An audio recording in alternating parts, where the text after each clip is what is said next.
നമസ്കാരം. ABC Malayalam reverse ഗിയറിൻ്റെ പുതിയൊരു എപ്പിസോഡിലേക്ക് ബഹുമാന്യ പ്രേക്ഷകർക്ക് സ്വാഗതം. ഇന്ന് നമ്മുടെ അതിഥിയായി എത്തിച്ചേർന്നിരിക്കുന്നത് ശ്രീമാൻ ടോം ജേക്കബ്. പകിട പകിട പമ്പരം എന്ന ദൂരദർശൻ സീരിയലിലൂടെ എല്ലാ മലയാളികൾക്കും സുപരിചിതനായ ടോം ജേക്കബിനെയാണ് ഇന്ന് ഞങ്ങൾ പരിചയപ്പെടുത്തുന്നത്. നമസ്കാരം. നമസ്കാരം.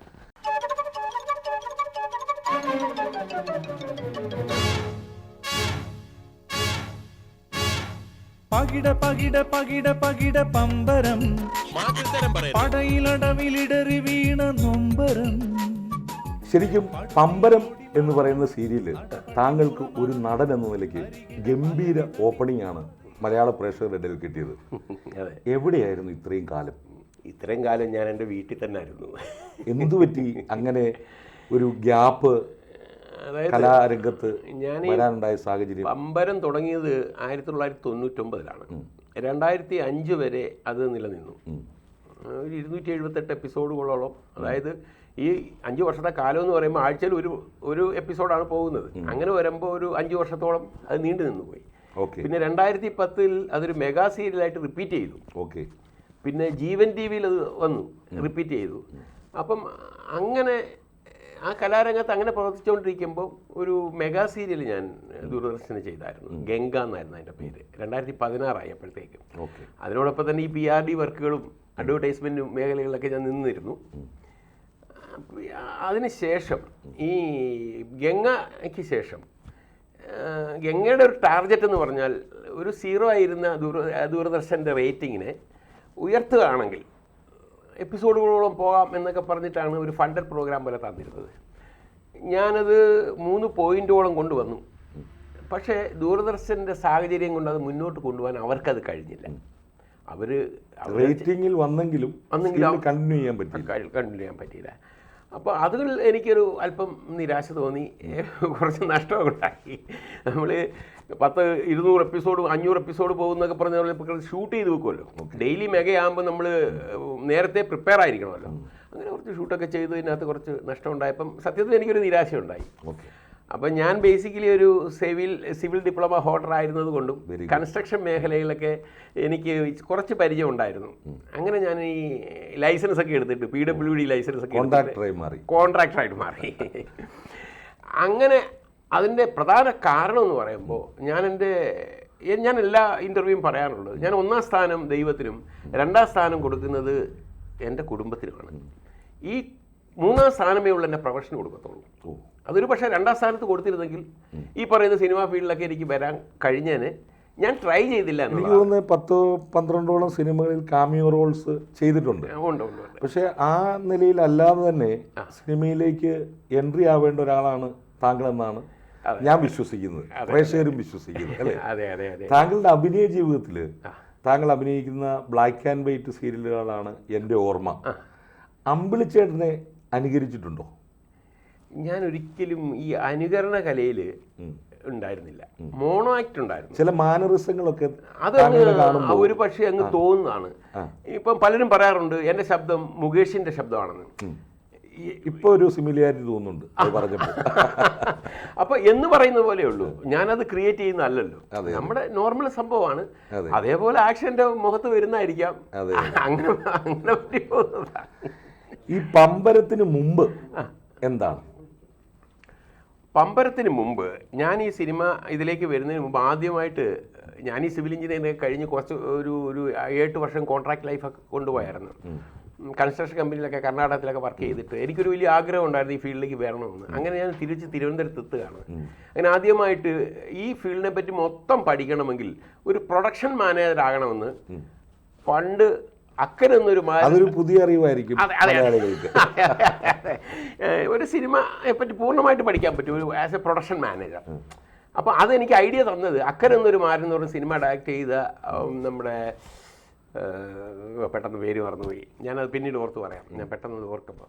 അപ്പോൾ അങ്ങനെ അദ്ദേഹത്തിൻ്റെ നിർദ്ദേശപ്രകാരം രാമു മംഗലപ്പള്ളി എന്ന് പറയുന്ന എക്സിക്യൂട്ടീവ് ഉണ്ടല്ലോ, അദ്ദേഹത്തിൻ്റെ കൂടെ ശിഷ്യത്വത്തിൽ ആയിരപ്പുറ എന്ന സിനിമയിൽ പ്രൊഡക്ഷൻ മാനേജറായിട്ട് ചേർന്നു. അപ്പോൾ വേണുചേട്ടന് എന്നെ വളരെയധികം ഇഷ്ടപ്പെടുകയും അതിനകത്തൊരു മമ്മൂക്കാട് കൂട്ടൊരു ക്യാരക്ടർ തരികയും ചെയ്തു, ലാടനായിട്ട് അഭിനയിക്കാൻ.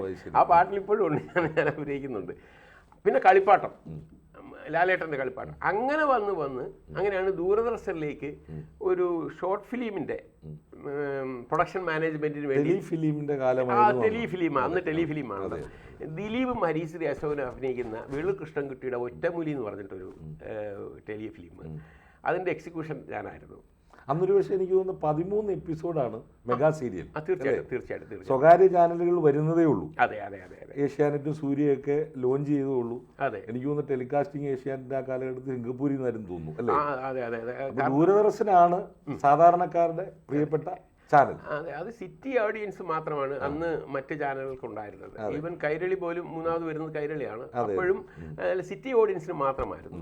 അപ്പൊ ഗ്രാമപ്രദേശത്ത് ചെല്ലുമ്പോൾ ഞാൻ പലപ്പോഴും എനിക്കൊരു സ്റ്റാർ ആണെന്ന് ഫീൽ ചെയ്തിട്ടുണ്ട് ഈ പമ്പരം കാലഘട്ടത്തിൽ. അപ്പം അങ്ങനെ ആയിരപ്പറ ഇതൊക്കെ കഴിഞ്ഞിട്ട് ഞാൻ ദൂരദർശനിൽ ഇങ്ങനെ ഒരു അപ്ലൈ ചെയ്തതാണ്. അപ്പം ഒരു 15 മിനിറ്റ് വാർത്ത കഴിഞ്ഞ് 7:15 വാർത്ത, പിന്നെ 7:30 വരെ അവർക്ക് വലിയ പ്രോഗ്രാം ഇല്ല. ദൂരദർശൻ വാർത്തയാണ് അന്നത്തെ പ്രധാനപ്പെട്ട വാർത്ത. അപ്പൊ ഈ ഒരു 15 മിനിറ്റ് ഒന്ന് ഉപയോഗിക്കണമെന്നുള്ള രീതിയിൽ കറണ്ട് അഫെയർ കോമഡി എന്ന് പറഞ്ഞിട്ട് ഒരു പ്രോജക്റ്റ് ഞാൻ സബ്മിറ്റ് ചെയ്തു. അപ്പം എൻ്റെ അടുത്ത് രാധാ നമ്പൂരി മാഡം ആയിരുന്നു. അവർക്ക് കോമഡി ഇഷ്ടപ്പെട്ടതൊരു നമ്പൂരി കുടുംബമാണല്ലോ, ഇഷ്ടമാണ് കോമഡിയൊക്കെ. അപ്പോൾ ഞാൻ 4 എപ്പിസോഡ് ചെയ്യാൻ പറഞ്ഞു. 4 എപ്പിസോഡ് കൊണ്ട് വളരെയധികം ഇഷ്ടപ്പെട്ടത് 13 എപ്പിസോഡാക്കി. ഈ 13 എപ്പിസോഡൊക്കെ ദൂരദർശനെ പോലൊരു ചാനൽ കിട്ടുക എന്ന് പറഞ്ഞാൽ അന്നത്തൊക്കെ ഇപ്പോൾ 1 കോടി ലോട്ടറി അടിക്കുന്ന പോലെ. അങ്ങനെ 13 പിന്നെ 52 അങ്ങനെ പമ്പര 52 എപ്പിസോഡിലായപ്പോൾ അവർ തന്നെ പറഞ്ഞു, ഒരുപാട് പേര് ഈ സ്ലോട്ടിന് പേര് നിൽക്കുന്നുണ്ട്, ടോം ഒന്ന് മാറി തരണമെന്ന് പറഞ്ഞു. ഇന്നത്തെ അവസ്ഥ അതാണെങ്കിൽ അങ്ങനെയല്ല. ഇന്നത്തെ ആണെന്നുണ്ടെങ്കിൽ റേറ്റിംഗ് ഉള്ളവർക്ക് മാറി കൊടുക്കാൻ പറയില്ല, അവരിങ്ങോട്ട് റിക്വസ്റ്റ് ചെയ്യും. അന്ന് അതല്ല, അയ്യോ ഈ ചാനലിലേക്ക് ഒരുപാട് റിക്വസ്റ്റ് ഉണ്ട്, ജനകീയതാണല്ലോ, അപ്പം ടോം മാത്രം ഇങ്ങനെ. ഞാൻ പറഞ്ഞു വേണ്ട, കൊടുത്തോളൂ. കൊടുത്തപ്പം ഒരു ഡിമാൻഡുണ്ട്. അന്ന് 15 മിനിറ്റിന് ഞാൻ അടയ്ക്കുന്ന ഈ സ്പോൺസർ പ്രോഗ്രാം ആണല്ലോ, telecasting fees 2ASB plus branding എന്നൊരു സ്കീമാണ്. 15 മിനിറ്റ് ഞാൻ അടയ്ക്കുന്ന പേയ്മെന്റ് എന്ന് പറഞ്ഞാൽ 1,40,000 രൂപയാണ്. അത് നമ്മൾ മാർക്കറ്റ് ചെയ്യണം. അത് നമുക്ക് മാർക്കറ്റ് ചെയ്യണം. അപ്പം അതിന് എന്നെ സഹായിച്ചത് ഈ രംഗത്തേക്ക് വരാൻ എനിക്കൊരു ഫസ്റ്റ് സ്റ്റെപ്പ് വന്നത് അന്ന് ടെലിമാസ്റ്റിക് സ്റ്റുഡിയോ ഉണ്ട്. അദ്ദേഹമാണ് എന്നെ സത്യത്തിൽ ഈ ഫീൽഡിലേക്ക് കൊണ്ടുവരുന്നത് തന്നെ. അദ്ദേഹത്തിന്റെ ഹെൽപ്പാണ്. അദ്ദേഹം എന്നെ തന്നെ പ്രൊഡ്യൂസർ ആക്കുമായിരുന്നു. യഥാർത്ഥത്തിൽ അദ്ദേഹമാണ് ഫണ്ട് ചെയ്തത്. മാർക്കറ്റിംഗ് കൂടി സിബി ചാവറ, അദ്ദേഹത്തെ മറക്കാൻ പറ്റത്തില്ല. അദ്ദേഹം ഒന്ന് ഹാർഡ് വർക്ക് ചെയ്യുന്ന സമയമാണ്. ഇപ്പൊ അദ്ദേഹം വലിയ ഒരുപാട് ഇതായി പോയത്. ഹാരിസൺ ആണ് കുറച്ച് എപ്പിസോഡുകളൊക്കെ. അല്ല, തീർച്ചയായിട്ടും ഹാരിസൺ ആണ് തുടങ്ങിയത്. തീർച്ചയായിട്ടും ഹാരിസനാണ് മുഴുവനും ചെയ്തത്. പിന്നെ 1-2 എപ്പിസോഡ് ഹാരിസൺ സിനിമയ്ക്ക് വർക്കിന് പോകുമ്പോൾ അസോസിയേറ്റ് ആയിട്ട് വർക്കൊക്കെ പോകുമ്പോൾ പെട്ടെന്ന് ആരെങ്കിലും നേർപ്പിക്കാൻ പറയുമ്പോൾ എൻ്റെ 1-2 സുഹൃത്തുക്കളെ അങ്ങനെ ഏൽപ്പിച്ചിട്ടുണ്ട്. 1-2 എപ്പിസോഡ് അത്രേ ഉള്ളൂ. അപ്പൊ അങ്ങനെയാണ് ഈ പമ്പരം വരുന്നത്.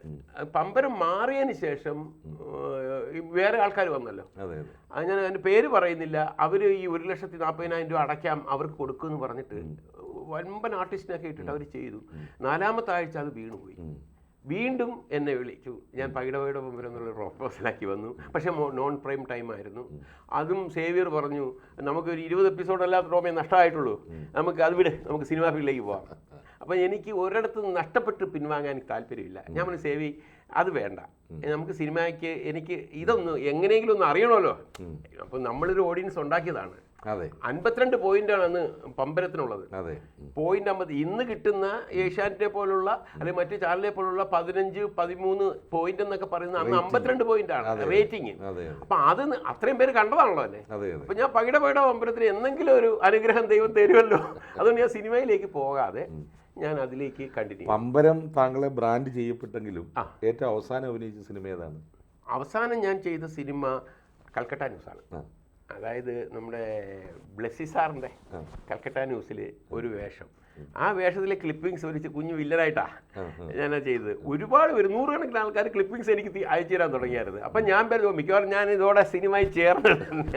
പക്ഷേ എൻ്റെ കുടുംബത്തിൻ്റെ പ്രശ്നങ്ങളും എൻ്റെ മക്കളുടെ പഠിത്തം അത് വിട്ടിട്ട് എനിക്ക് അമ്മ, മക്കള്, ഭാര്യ, സഹോദരങ്ങൾ, അവരുടെ ഇടയിൽ അവർക്ക് വേണ്ടി ഏതൊക്കെ ജീവിക്കുന്ന ഘട്ടത്തിൽ സത്യത്തിൽ ഞാൻ സിനിമയിലേക്ക് ഒരു ട്രൈ ചെയ്തില്ല. ട്രൈ ചെയ്ത് അതിന് പോകണം. അതുകൊണ്ട് എൻ്റെ മക്കളെ നല്ല രീതിയിൽ എനിക്ക് വളർത്താൻ കഴിഞ്ഞു. ആൻമരിയ, അവൾ കാനഡയിലാണ്. അവൾക്ക് ഇപ്പം വേൾഡ് റെക്കഗ്നേഷൻ അവാർഡ് കിട്ടി. വെൽനെസിൻ്റെ കമ്പനി നടത്തുകയാണ്. രണ്ടാമത്തെ മകൾ ജെയിൻ മരിയ, അവളൊരു ഫോറൻസിക് കമ്പനിയിൽ ഓഡിറ്ററായിട്ട് വർക്ക് ചെയ്യുന്നു ബോംബെയിൽ. മകൻ അവനും CA ആണ്. അവൻ ഒരു അമേരിക്കൻ കമ്പനിയിൽ ACCA ആണ്, അവൻ ഇൻ്റർനാഷണൽ CA ആണ്. അവൻ ഒരു അമേരിക്കൻ കമ്പനിയിൽ മദ്രാസിൽ ചെന്നൈയിൽ വർക്ക് ചെയ്യുന്നു. അപ്പോൾ ഇത്രയൊക്കെ ആയി. ഇനിയിപ്പം ഇപ്പോൾ ഒരു പടം എനിക്ക് പുതുതായിട്ടൊരു പടം വന്നിട്ടുണ്ട്, അതിൻ്റെ ട്രെയിലറൊക്കെ പുറത്ത് വന്നു. അതെ, ആ വിശേഷങ്ങളിലേക്ക് നമുക്ക് വരാം. നമുക്ക് താങ്കളുടെ സീരിയലിൽ താങ്കളോടൊപ്പം അഭിനയിച്ചിരുന്ന പ്രശസ്തയായ നടിയാണ് സീമാജി നായർ. സീമയെ നമുക്കൊന്ന് ഫോൺ ചെയ്യാം പ്ലീസ്. ഹായ് ടോം, സുഖമായിട്ടിരിക്കുന്നോ? ഞാൻ എപ്പോഴും നമ്മുടെ പകിട പമ്പരത്തിൻ്റെ കാലഘട്ടം ഓർക്കാറുണ്ട്. അതിൽ ഞാനൊരാൾ അല്ല കേട്ടോ ഉണ്ടായിരുന്നു, ഒരുപാട് നായികമാരുണ്ടായിരുന്നു. ഏതൊക്കെ വേഷമാണ് അന്ന് ടോം ചെയ്തിട്ടുള്ളത്. ഇപ്പം ഞാൻ ഈ 2-3 ദിവസങ്ങൾക്ക് മുമ്പ് ടോമിൻ്റെ പുതിയ പടമായ കലാമിൻ്റെ ട്രെയിലർ കണ്ടപ്പോൾ തന്നെ എനിക്ക് ഭയങ്കര സന്തോഷം തോന്നി. കാരണം ആ സ്ഥിരമായിട്ടുള്ള വേഷത്തിൽ നിന്നും മാറി ഭയങ്കര സീരിയസ് ക്യാരക്ടറാണ് ടോം ചെയ്തിരിക്കുന്നതെന്ന് എനിക്ക് മനസ്സിലായി. അവാർഡുകൾക്ക് ഒരുപാട് സ്കോപ്പുള്ള ഒരു പടമായിട്ട് എനിക്ക് തോന്നി. ഇപ്പോഴത്തെ നമ്മുടെ ജാതിമത വർഗീയ ചിന്തകൾക്ക് എതിരായിട്ടുള്ള ഒരു പടമായിട്ട് എനിക്കത് ഫീൽ ചെയ്തു. എൻ്റെ തോന്നലുകളാണ് കേട്ടോ. ഇപ്പോൾ ലാസ്റ്റ് പറഞ്ഞത് എൻ്റെ തോന്നലുകളാണ്. എന്താണെങ്കിലും ഈ പടം ടോമിൻ്റെ ജീവിതത്തിൽ ഒരു നാഴികക്കല്ലായിട്ട് മാറട്ടെ എന്ന് ഞാൻ ആത്മാർത്ഥമായിട്ട് ആഗ്രഹിക്കുന്നു, പ്രാർത്ഥിക്കുന്നു. All the best. അപ്പം ടോം ജി, കലാമാണ് ഇപ്പോഴത്തെ വാർത്ത. എന്താണ് കലാം? Kalam standard 5B. അതെ, ഇത് നോർത്ത് ഇന്ത്യയിൽ നിർമ്മിക്കപ്പെട്ട ഒരു സിനിമയാണ്. മധ്യപ്രദേശിൽ ദേവാസ് എന്ന് പറയുന്ന ഒരു സ്ഥലമുണ്ട്, ഇൻഡോറിൻ്റെ ഒക്കെ അടുത്ത്. അവിടെ എൻ്റെ ഒരു സുഹൃത്തായ ഒരു ഡയറക്ടർ ലിജു, ഡയറക്ടർ മാത്രമല്ല അദ്ദേഹം സ്ക്രിപ്റ്റ് എഴുതുന്നു, അദ്ദേഹം ക്യാമറ ചെയ്യുന്നു, അതിൻ്റെ എഡിറ്ററാണ്. ഇതെല്ലാം കൂടെ ചേർന്നൊരു ഡയറക്ടറാണ് ലിജു മാത്യു. ഓക്കെ. അദ്ദേഹം ഒരിക്കൽ എന്നെ വിളിച്ചു, ടോമേട്ട, ഞങ്ങൾ കണ്ടിട്ട് വർഷങ്ങളായി, ടോമേട്ടൻ്റെ ഇപ്പോഴത്തെ രൂപം എന്താണ്? അപ്പം ഞാൻ ഈ അടുത്തിടയ്ക്കായിട്ട് കുറച്ച് ദിവസം മുമ്പ് കുറച്ച് നേരം മുടി ഒന്ന് വളർത്തി നോക്കാമെന്ന് പറഞ്ഞു. പഴയ ഒരു പ്രായം കൂടുമ്പം ഒന്ന് കുറയ്ക്കാനുള്ള മാർഗ്ഗം ഇതേ ഉള്ളൂ വിചാരിച്ചിട്ട് ആക്ച്വലി മുടി വളർത്തിയിരിക്കുമ്പോഴാണ് ലിജു എന്നെ വിളിക്കുന്നത്. ലിജു ഫോട്ടോ അടിച്ചു, ടോമേട്ട ഈ മുടി കട്ട് ചെയ്യരുത്, ടോമേട്ടനാണ് നമ്മുടെ സിനിമയിൽ ഒരു ക്യാരക്ടർ ചെയ്തേ പറ്റൂ. അതെന്താ മോനെ എൻ്റെ ക്യാരക്ടർ? അത് ടോമേട്ട ഞാൻ വീട്ടിൽ വന്ന് പറയാം എന്ന് പറഞ്ഞ് വീട്ടിൽ വരികയും ആ ക്യാരക്ടർ പറയുകയും ചെയ്തു. അത് കേട്ടപ്പോൾ ഇന്ന് ഇന്ത്യയിലെ ഒരു 99.99% ജനങ്ങൾക്കും ഹൃദയത്തിലുള്ളൊരു നൊമ്പരമാണ് ആ സിനിമ. അത് കേട്ടപ്പോൾ എനിക്ക് വളരെ സന്തോഷം തോന്നി. ദൈവം ഇതിനെ എന്നെ നിയോഗിക്കുമോ? എനിക്ക് സംശയം തോന്നി. എനിക്ക് വേണ്ടി മാറ്റി വെച്ചിരുന്നത്. കാരണം എന്താ വെച്ചാൽ മധ്യപ്രദേശ് ഇപ്പോൾ ഷൂട്ട് ചെയ്യണം, 1-2 മാസം കഴിയണം, ഞാൻ ഇനിയും മെലിയണം. മനസ്സിലായോ? പമ്പരത്തിലൊക്കെ ഞാനല്ലല്ലോ ഇരിക്കുന്നത്. ഞാൻ ഈ സിനിമയ്ക്ക് വേണ്ടി മെലിയുന്നു, പട്ടിണി കിടക്കുന്നു. ഞാനത് പബ്ലിസിറ്റി ചെയ്യാൻ വലിയ സൂപ്പർ സ്റ്റാർ റോളൊന്നും അല്ല, ഇങ്ങനെ മെലിയാൻ വേണ്ടിയിട്ട്. അപ്പോൾ ആ ഒരു ചട്ടക്കൂട്ടിൽ നിന്നുകൊണ്ടാണ്. എന്തായാലും പുള്ളി ഒരുപാട് ബുദ്ധിമുട്ടിയിട്ട് ആ സിനിമ അവിടെ ഷൂട്ട് ചെയ്യുകയുണ്ടായത്. അത് ഒരുപാട് കഷ്ടപ്പെട്ടു. അത് മലയാളത്തിലാണോ? അത് മലയാളവും ഹിന്ദിയിലും ആണ് ഉദ്ദേശിക്കുന്നത്. കാരണം ഓൾ ഇന്ത്യ ബേസിൽ ഒരു സബ്ജക്റ്റാണ്. അതെല്ലാവർക്കും കാണുമ്പം ഇഷ്ടപ്പെടുന്നൊരു സബ്ജക്റ്റ് ആയിരിക്കും. ആ ഒരു സെൻസറിങ് ആയിരിക്കും. ഹിന്ദിയിലും സെൻസർ ചെയ്യാം, നമുക്ക് മലയാളത്തിലും സെൻസർ ചെയ്യാം. രണ്ട് രീതിയിലും ചെയ്യാം. അപ്പോൾ അങ്ങനെ ഒരു സിനിമയാണ്. ആരൊക്കെയാണ് ആ സിനിമയിൽ അഭിനയിക്കുന്നത് താങ്കളോടൊപ്പം?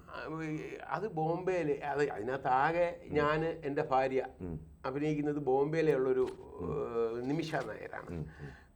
നല്ല ഒരു ഈ സോഷ്യൽ മീഡിയയിലൊക്കെ നിറഞ്ഞിരിക്കുന്ന ഒരു കുട്ടിയെ അത് മനഃപൂർവ്വം അങ്ങനെ സെലക്ട് ചെയ്തതാണ്.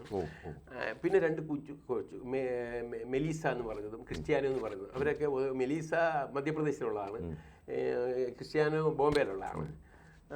ഈ കുടുംബത്തിൽ നടക്കുന്ന ഒരു സംഭവമാണ്. ദീപാവലിയുടെ ആ ഭയങ്കരമായ ആഘോഷത്തിനിടയ്ക്ക് ഒരു കൊച്ചു കുടുംബത്തിൻ്റെ ഒരു നടുക്കമാണ് സിനിമ. അപ്പോൾ അതെല്ലാവർക്കും ഇഷ്ടപ്പെടും. ട്രെയിലർ പുറത്ത് വന്നിട്ടുണ്ട്. അത് കാണുമ്പോൾ ഏകദേശം രൂപം കിട്ടും. അതിനകത്തുനിന്ന് ഒരുപാട് പേര് ഒരുപാട് കമൻറ്റുകളൊക്കെ ചോദിക്കുന്നുണ്ട്. അവർക്കൊരു ഉത്തരവേ എനിക്ക് പറയാനുള്ളൂ, ഈ സിനിമ കാണുക. എല്ലാവരുടെയും സംശയങ്ങളും പ്രശ്നങ്ങളും മാറി കിട്ടും. നമുക്ക് ആ ട്രെയിലർ ഒന്ന് കാണാം. തീർച്ചയായിട്ടും. At the stroke of the midnight hour, when the world sleeps, India will awake to life and freedom. All Indians are my brothers.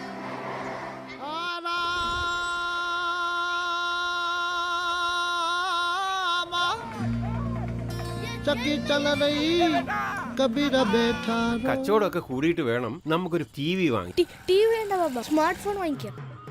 ചെറുപ്പം മുതലേ ഞാൻ എന്ത് വിശ്വസിച്ചോ അത് ഞാൻ തുടരുന്നു. നിങ്ങളുടെ അമ്മ എന്ത് വിശ്വസിച്ചോ അത് അമ്മയും തുടരുന്നു. ഞങ്ങളെ നോക്കി നിങ്ങളും പഠിക്കുന്നു.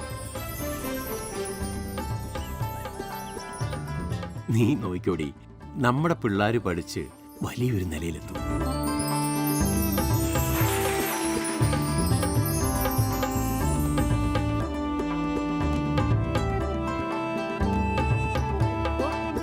हाय पुदिया फोन. तुम्हारे बाबा हिंदू हैं? मेरे बाबा बचपन में ही केरल से भागकर आए. वो कुछ पढ़े लिखे नहीं थे. पूरी दुनिया में से जो भी मुसलमान आएगा इसको हम यहाँ नागरिकता दे देंगे. किस तरह से देंगे? देश कैसे चलेगा? सीएए मतलब मुस्लिमों के विरुद्ध एक नियम है. हम मुसलमानों को इंडिया में बहुत तकलीफ होने वाली है. पाकिस्तान भी भेज सकते हैं हमें. ये सरकार भेदभाव कर रही है. हमारे यहाँ रहने पे, हमारे बच्चों पे अगर कोई आफत आए तो कोई नहीं सुनने वाला. हमारे पापा ने पाकिस्तान लिख के पढ़ता को.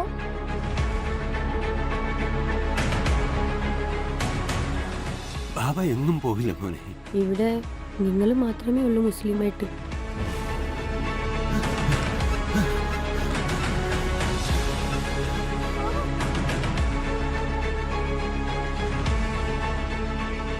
कहाँ थे अब तक? कैसे पता चलेगा कि तुम इंडियन हो? ഞാൻ ഇന്ത്യക്കാരനല്ലേ മോനെ.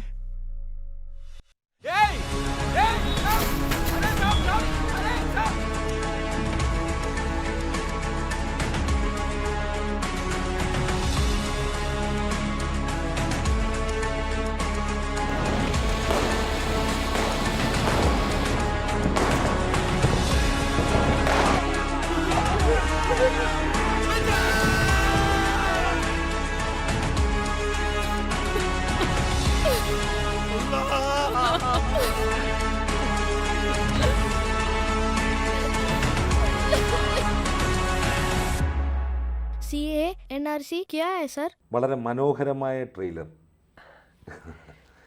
എന്തായാലും മലയാളികൾ നെഞ്ചോട് ചേർത്ത് പിടിച്ച ടോം ജേക്കബിൻ്റെ പുതിയ സിനിമയ്ക്ക് എല്ലാവിധ ആശംസകളും ABC മലയാളത്തിനു വേണ്ടി ഞാൻ നേരുന്നു. താങ്കളുടെ ഈ സിനിമ നിറഞ്ഞോടട്ടെ. താങ്കൾ മലയാള ചലച്ചിത്ര രംഗത്ത് നിറഞ്ഞാടുന്ന ഒരു നടനായി വരട്ടെ എന്ന് ഞാൻ പ്രാർത്ഥിക്കുന്നു. ഓക്കെ. കൂടുതൽ വാർത്തകളും വിശേഷങ്ങളും നിങ്ങളിലേക്കെത്താൻ ABC TV സബ്സ്ക്രൈബ് ചെയ്യുക, ബെൽ ബട്ടൺ അമർത്തുക.